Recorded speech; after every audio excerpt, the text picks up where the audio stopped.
होली सिर्फ रंगों का त्योहार नहीं, बल्कि उमंग, उल्लास और भारतीय संस्कृति की जीवंतता का प्रतीक है। यह त्योहार हमें न केवल परंपराओं से जोड़ती है, बल्कि प्रेम और भाईचारे के बंधन को और भी मजबूत करती है। वहीं भारतीय संस्कृति में होली का इतिहास अत्यंत प्राचीन और गौरवपूर्ण रहा। वेदों, पुराणों और अनेक धार्मिक ग्रंथों में इसका उल्लेख मिलता है।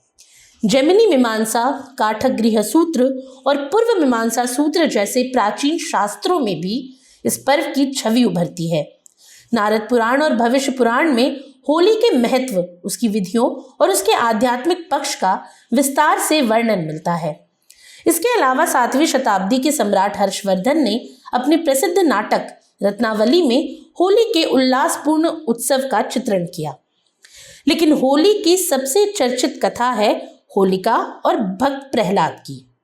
ये कथा केवल एक पौराणिक प्रसंग नहीं, बल्कि सत्य और भक्ति की अमर गाथा है। जब अत्याचारी हिरण्यकश्यपु ने अपने अहंकार में स्वयं को ईश्वर घोषित कर दिया और अपने ही पुत्र की आस्था को चुनौती दे डाली, तब बालक प्रहलाद ने अडिग विश्वास के साथ भगवान विष्णु की भक्ति नहीं छोड़ी और होलिका, जिसे अग्नि से न जलने का वरदान प्राप्त था, जब प्रहलाद को गोद में लेकर अग्नि में बैठी, तब दंभ और अन्याय की ज्वाला स्वयं भस्म हो गई और सच्ची भक्ति सुरक्षित रही।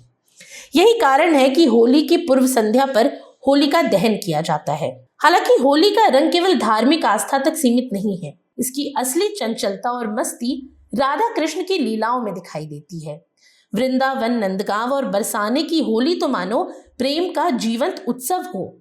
लठमार होली की परंपरा, जहां गोपियां हंसी ठिठोली में कान्हा और उनके सखाओं पर लाठियां बरसाती हैं, एक खेल होने के साथ ही प्रेम की मधुर अभिव्यक्ति है। साथ ही होली की समावेशी भावना इसे धार्मिक सीमाओं से परे ले जाती है। इतिहास साक्षी है कि मुगल काल में भी होली धूमधाम से मनाई जाती थी। अकबर, जहांगीर और शाहजहां के दरबार में रंगों की फुहारें उड़ती थी।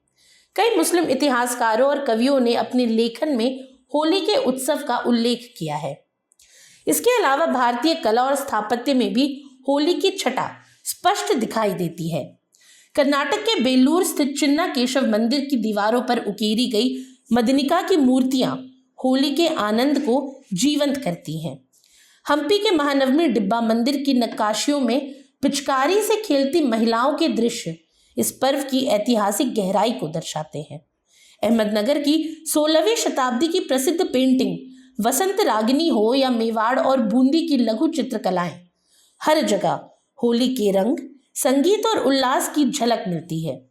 और ये सब ये मिलकर सिद्ध करता है कि होली केवल एक पर्व नहीं, बल्कि भारतीय सृजनात्मकता और सौंदर्य बोध का भी प्रेरक स्रोत रही है।